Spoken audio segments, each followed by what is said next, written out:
ಬೆಳಿಗ್ಗೆ ಎದ್ದ ತಕ್ಷಣ 15 ನಿಮಿಷ ಈ ಕೆಲಸ ಮಾಡಿ ಬೇಗ ಸ್ಲಿಮ್ ಆಗ್ತೀರಿ. ಕೆಟ್ಟ ಕೊಲೆಸ್ಟ್ರಾಲ್, ಅಧಿಕ ರಕ್ತದೊತ್ತಡ, ಮಧುಮೇಹ, ಹೃದಯಾಘಾತ ಪರಿಧಮನಿಯ ಕಾಯಿಲೆ ಮತ್ತು ಟ್ರಿಪಲ್ ನಾಳಿಯ ಕಾಯಿಲೆಯ ಅಪಾಯದಂತಹ ಅನೇಕ ಕಾಯಿಲೆಗಳನ್ನು ತಂದೊಡ್ಡೋದಂತೂ ಖಂಡಿತ.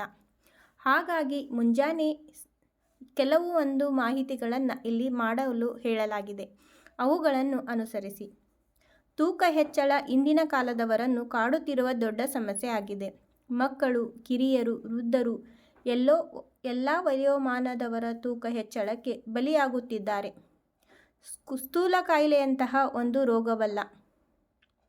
ಆದರೆ ಜಿ ನ್ಯೂಸ್ ವರದಿ ಪ್ರಕಾರ ಕೆಟ್ಟ ಕೊಲೆಸ್ಟ್ರಾಲ್, ಅಧಿಕ ರಕ್ತದೊತ್ತಡ, ಮಧುಮೇಹ, ಹೃದಯಾಘಾತ ಪರಿಧಮನಿಯ ಕಾಯಿಲೆ ಮತ್ತು ಟ್ರಿಪಲ್ ನಾಳಿಯ ಕಾಯಿಲೆಯ ಅಪಾಯದಂತಹ ಅನೇಕ ಕಾಯಿಲೆಗಳನ್ನು ತಂದೊಡ್ಡುವುದಂತೂ ಖಂಡಿತ. ಹೀಗಿರುವಾಗ ಅದನ್ನು ನಾವು ಯಾವ ರೀತಿಯಾಗಿ ತಡೆಗಟ್ಟಬಹುದು ಎಂಬುದನ್ನು ತಿಳಿದುಕೊಳ್ಳೋಣ. ಆದ್ದರಿಂದ ಸಾಧ್ಯವಾದಷ್ಟು ನೀವು ಫಿಟ್ ಆಗಿರಲು ಪ್ರಯತ್ನಿಸಿ. ಅದರಲ್ಲಿ ಈ ಯೋಗವನ್ನು ಪ್ರತಿದಿನ ಮಾಡುವುದರಿಂದ ತೂಕ ಇಳಿಸಿಕೊಳ್ಳುವುದಷ್ಟೇ ಅಲ್ಲದೆ ಆರೋಗ್ಯವಾಗಿ ಕೂಡ ಇರುತ್ತೀರಿ. ವಜ್ರಾಸನ.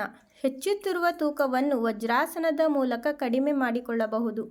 ಎಲ್ಲರಿಗೂ ಬೆಳಿಗ್ಗೆ ಯೋಗ ಮಾಡುವಷ್ಟು ಸಮಯವಿರುವುದಿಲ್ಲ.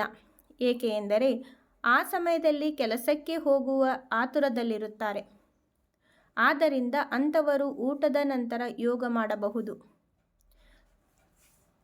ಯೋಗ ಮಾಡುವುದರಿಂದ ನಮ್ಮ ಆರೋಗ್ಯ ಹಿಡಿತದಲ್ಲಿರುತ್ತದೆ.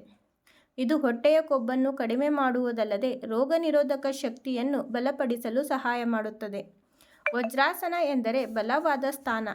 ಈ ಆಸನವು ಜೀರ್ಣಕ್ರಿಯೆ ಮತ್ತು ಸ್ನಾಯುಗಳಿಗೆ ಶಕ್ತಿಯನ್ನು ನೀಡುತ್ತದೆ. ಆದ್ದರಿಂದ ಇದನ್ನು ವಜ್ರಾಸನ ಎಂದು ಕರೆಯಲಾಗುತ್ತದೆ. ಇದನ್ನು ಮಾಡುವುದರಿಂದ ನಮ್ಮ ದೇಹವು ವಜ್ರದಂತೆ ಗಟ್ಟಿಯಾಗುತ್ತದೆ. ಕೇವಲ 15 ನಿಮಿಷ ಮಾಡಿ. ಊಟದ ನಂತರ ನೀವು 15 ನಿಮಿಷ ವಜ್ರಾಸನ ಮಾಡಬಹುದು. ನೀವು ಕಚೇರಿಯಲ್ಲಿದ್ದರೆ ವಿರಾಮದ ಸಮಯದಲ್ಲಿ ವಜ್ರಾಸನವನ್ನು ಮಾಡಬಹುದು.